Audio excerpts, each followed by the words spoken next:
Hello everyone, my name is Chandan Singh and I am your English trainer. दोस्तों, मैं इस video में प्रेजेंट टेंस के सबसे लास्ट पैसिव के बारे में आपको सिखाऊंगा फ्रेंड्स। इसे कहते हैं प्रेजेंट परफेक्ट टेंस। जी हाँ दोस्तों, हर टेंस में चार कैटेगरीज होते हैं। लाइक अगर हम प्रेजेंट टेंस को देखें तो present indefinite, present continuous, present perfect continuous. लेकिन अगर हम पैसिव की बात करें तो प्रेजेंट टेंस में सिर्फ 3 पैसिव होते हैं। अब तक मैं 2 पैसिव आपको सिखा चुका हूं। ये तीसरे टेंस का पैसिव है, यानी कि प्रेजेंट परफेक्ट टेंस का पैसिव है, और इससे हमारा प्रेजेंट टेंस फिनिश हो जाएगा। इसके बाद की सीरीज में मैं पास्ट टेंस को स्टार्ट करूंगा फ्रेंड्स। तो आइए देखते हैं कि प्रेजेंट परफेक्ट का पैसिव क्या होता है फ्रेंड्स। दोस्तों, अगर कोई सेंटेंस है, आपने बोला कि यार मेरे साथ विश्वासघात किया गया है, तो कैसे पहचाने कि ये प्रेजेंट परफेक्ट है। प्रेजेंट परफेक्ट का मतलब कि कोई काम हो चुका है, किया जा चुका है, काम फिनिश्ड है, उसमें कोई पुराना डेट या टाइम नहीं आना चाहिए, कल परसों इसका कोई जिक्र नहीं होना चाहिए। सिर्फ आपको ये दिखाना है कि कोई भी काम आपने कर लिया है, आपने खाना खा लिया है, आपने पानी पी लिया है, आपने कपड़े धो लिए हैं, ये सब प्रेजेंट परफेक्ट टेंस है।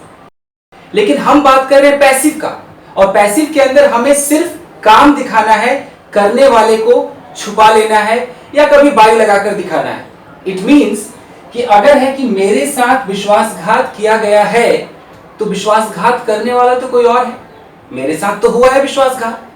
तो वो जो करने वाला सब्जेक्ट है, हम उसे नहीं दिखाएंगे, हम सिर्फ ऑब्जेक्ट को दिखाएंगे और इस तरह के सेंटेंस को ट्रांसलेट करेंगे। तो ये पैसिव कहलाएगा फ्रेंड्स। तो देखते हैं इसका स्ट्रक्चर क्या है। सबसे पहले आपको ऑब्जेक्ट से शुरुआत करनी है। ऑब्जेक्ट कुछ भी हो सकता है। अगर मेरे साथ विश्वासघात हुआ है तो आई भी एक ऑब्जेक्ट का काम करेगा, विश्वासघात करने वाला कोई और है।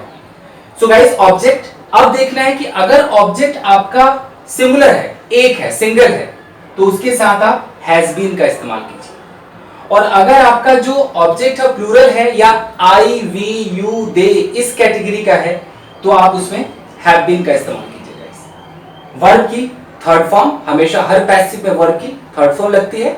अगर जरूरत हो और आपको सब्जेक्ट को भी दिखाना हो, तो आप यहां पर बाई लगाकर सब्जेक्ट दिखा सकते हैं। ये ऑप्शनल है, जरूरत हो तो दिखाइए, नहीं है मत दिखाइए। तो सेंटेंस देखते हैं फ्रेंड्स। मेरे साथ विश्वासघात किया गया है। ये जो विश्वासघात करना है, ये हमारा वर्ब है और हुआ मेरे साथ है, मतलब मैं ऑब्जेक्ट हूं, तो सब्जेक्ट तो है ही नहीं इसके अंदर, तो ये पैसिव है। तो सबसे पहले हम क्या करेंगे, इस मेरे साथ मतलब आई को उठाएंगे, आई की तरफ हम इसे डिनोट करेंगे। ये नहीं कि मेरे है तो माई और कुछ ऐसा आप सोचें। आई, और आई के साथ हमेशा हैव बीन का इस्तेमाल होता है। तो आई हैव बीन। विश्वासघात करने की अंग्रेजी होती है बिट्रे, BETRAY, तो उसका थर्ड फॉर्म बिट्रेड हो जाएगा। तो आप यहां पर बोलेंगे betrayed, I have been betrayed, यानी कि मेरे साथ विश्वासघात किया गया है, मुझे धोखा दिया गया है। एक और सेंटेंस है, 2 लड़कों को गिरफ्तार कर लिया गया है। गिरफ्तार करने वाला उसका जिक्र नहीं है, हुआ कौन है, ये 2 लड़के गिरफ्तार हुए हैं। तो गाइस, सबसे पहले आप पहचानिए कि ऑब्जेक्ट क्या है।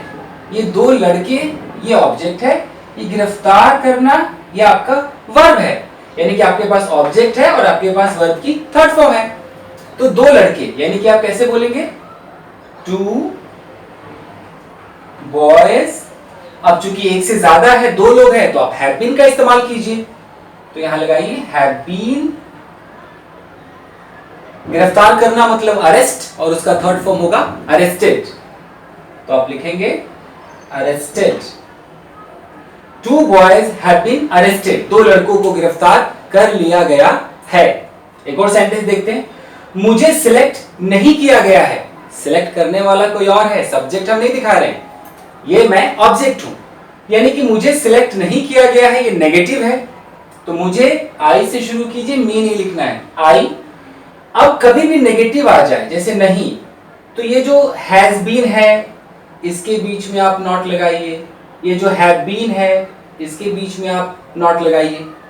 तो आई यहां लगाइए, हैव बीच में नॉट, फिर लगाइए been. I have not been, select का थर्ड फॉर्म हो जाएगा selected. I have not been selected, यानी कि मुझे सिलेक्ट नहीं किया गया है. एक और सेंटेंस है, क्या उसे इनवाइट किया गया है. एक सवाल पूछा जा रहा है कि क्या उसे इनवाइट किया गया है. तो गाइस जब भी आप सवाल पूछे तो ये जो है हैज, ये आगे आ जाएगा, ये जो हैव है ये आगे आ जाएगा, उसके बाद ऑब्जेक्ट और फिर बीन लगाना है. मैं करके दिखाता हूं.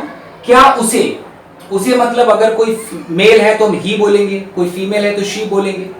तो उसके साथ ही या शी हो तो हैज बीन लगता है. आप सबसे पहले हैज लगाइए, हैज. अगर ये कोई मेल है तो इसका ही यहां लगाइए और जो बीन है वो यहां लगाइए. हैज ही बीन, यानी कि जो हैज बीन है उसके बीच में आपको ऑब्जेक्ट दिखाना है. तो हैज ही बीन, इनवाइट का थर्ड फॉर्म क्या होता है, invited. Has he been invited, क्या उसे इनवाइट किया गया है. सो गाइस इस पर मैं बहुत सारे सेंटेंसेस बोलता हूं और उसे ट्रांसलेट करके आपको दिखाता हूं. कृपया ध्यान दीजिए फ्रेंड्स. पहला सेंटेंस है, उसे इनवाइट किया गया है. He has been invited. उसे इनवाइट नहीं किया गया है. He has not been invited. क्या उसे इनवाइट किया गया है. Has he been invited. उसे क्यों इनवाइट किया गया है. Why has he been invited? इस कमरे को साफ कर दिया गया है. This room has been cleaned. उन लड़कों को यहां बुलाया गया है. Those boys have been called here. So guys इस तरह के बहुत सारे सेंटेंसेस आप बनाइए और इस फॉर्मूले का गाइस इस्तेमाल कीजिए. मैं फिर से बता दूं कि इसके अंदर have been और has been का इस्तेमाल होगा और वर्ब की थर्ड फॉर्म का इस्तेमाल होगा फ्रेंड्स. तो गाइस अगले वीडियो में मैं आपको सिखाने वाला हूं पास्ट इंडेफिनिट का पैसिव क्या होगा गाइस.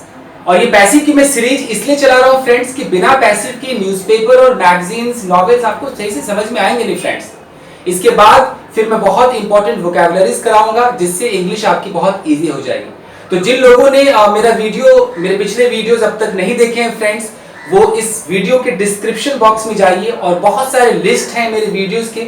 आप उस पर क्लिक करके मेरे सारे वीडियोस देख सकते हैं. और अगर आप सारे अपडेट्स चाहते हैं तो जिन्होंने इस चैनल को सब्सक्राइब नहीं किया है वो प्लीज सब्सक्राइब करें friends. Till then take care and keep practising. Thank you very much everyone.